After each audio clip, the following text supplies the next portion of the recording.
కవిత రాజకీయంగా అడుగులు వేగంగా వేస్తున్నట్టుగా కనిపిస్తోంది. పార్టీ పెట్టే యోచనలో ఉన్న కవిత అందుకు అనుగుణంగానే వ్యూహరచన చేస్తున్నారు. ఓవైపు తన ప్రత్యర్థులపై విమర్శనాస్త్రాలను ఎక్కుపెడుతూనే రాజకీయంగా తన యాక్షన్ ప్లాన్ ఏంటో ప్రజలకు వివరించే ప్రయత్నం చేస్తున్నారు. తనకు బీఆర్ఎస్ ఇచ్చిన ఎమ్మెల్సీ పదవికి రాజీనామా చేసి ఆ పదవికి రాజీనామా చేసిన అనంతరం బీఆర్ఎస్ నుంచి బయటకొచ్చేశారు. తన రాజీనామాను ఆమోదించాలంటూ అటు మండలి చైర్మన్ను కూడా కోరారు కవిత. సో ఈ విధమైన కామెంట్స్ ఇప్పుడు చర్చకు దారితీస్తున్నాయి. ఎమ్మెల్సీ పదవికి తాను చేసిన రాజీనామాను ఆమోదించాలని మండల చైర్మన్ గుత్తా సుఖేందర్ రెడ్డిని కలిసి జాగృతి అధ్యక్షురాలు కవిత కోరడానికి నిర్ణయించుకున్నారు. బీఆర్ఎస్ నుంచి తనను సస్పెండ్ చేయడంతో కవిత అటు పార్టీకి ఎమ్మెల్సీ పదవికి రాజీనామా చేస్తున్నట్లు ప్రకటించారు. సెప్టెంబర్ 3వ తేదీన తాను రాజీనామా ఇచ్చానని, దాన్ని ఆమోదించే ముందు ఫ్లోర్లో తాను మాట్లాడేందుకు పర్మిషన్ ఇవ్వాలని అడగటానికి ఆమె మండలి చైర్మన్ ను కలవటానికి ఫిక్స్ అయ్యారు. 4 నెలలుగా తన రాజీనామా యాక్సెప్ట్ చేయకపోవడంపై ఆమె అసహనం వ్యక్తం చేశారు. ఆ క్రమంలో మండలి చైర్మన్ ను కలిసిన కవిత ఈ నెల 5వ తేదీన శాసన మండలిలో మాట్లాడనున్నారు. మండలిలో మాట్లాడేందుకు సమయం ఇస్తానని చైర్మన్ గుత్తా సుఖేందర్ రెడ్డి ఆమెకు హామీ ఇచ్చారట. అదలా ఉంటే మండలి చైర్మన్ ను కలవటానికి ముందు కవిత మరోసారి బీఆర్ఎస్ కేసీఆర్లకు పలు సూచనలు చేశారు. కేసీఆర్ అసెంబ్లీకి హాజరు కాకపోతే ఇక బీఆర్ఎస్ ఖేల్ ఖతమేనని కల్వకుంట్ల కవిత సంచలన వ్యాఖ్యలు చేశారు. తెలంగాణ అసెంబ్లీ సమావేశాలకు బీఆర్ఎస్ అధినేత మాజీ ముఖ్యమంత్రి కేసీఆర్ రాకపోవటాన్ని ఆమె తీవ్రంగా తప్పుబట్టారు. మీడియాతో నిర్వహించిన చిట్ చాట్ లో కవిత మాట్లాడుతూ ఈ సమావేశాలకు కేసీఆర్ వచ్చి సమాధానాలు చెప్పకపోతే బీఆర్ఎస్ పని ఖతమంటూ ఆమె సంచలన వ్యాఖ్యలు చేశారు. కేసీఆర్ తప్పు చేయకపోతే సభకు రావాల్సిందే అని పట్టుబట్టారు. సభకు రాకుండా పిల్లకాకుల మీద సభా సమయాన్ని వదలొద్దంటూ హితవు పలికారు.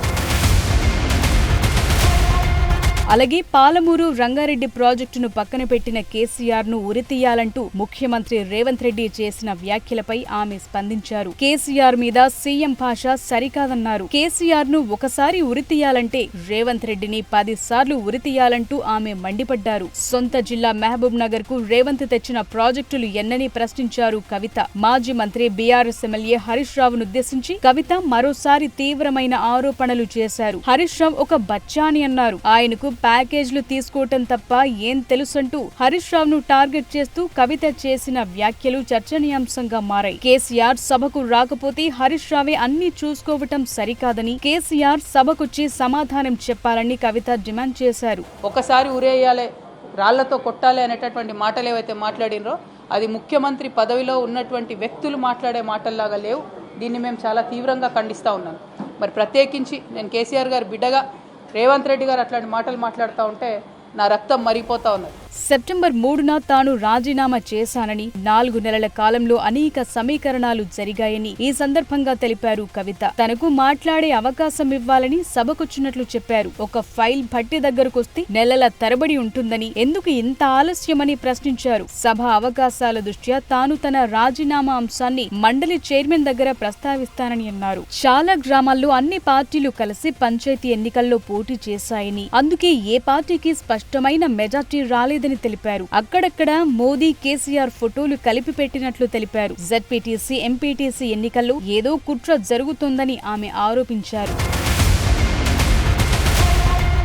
సభలో హరీష్ వర్సెస్ రేవంత్ రెడ్డిల మధ్య వారుండనుందని కవిత చెప్పుకొచ్చారు. ఇది మరోసారి బీఆర్ఎస్ కు బలమైన ప్రమాదంగా మారే అవకాశముందన్నారు. బబుల్ షూటర్ వచ్చి సభలో మాట్లాడితే పార్టీ బద్నామవుతుందంటూ ఎద్దేవా చేశారు. ఈ బబుల్ షూటర్స్ గా చెప్పుకునేటటువంటి వాళ్లకు డిప్యూటీ ఫ్లోర్ లీడర్ పదవులు ఇచ్చి మరి వారితోని జవాబు చెప్పిద్దామంటే ప్రజలకైతే విషయం అర్థం కాదు, మ్యాటర్ పోదు.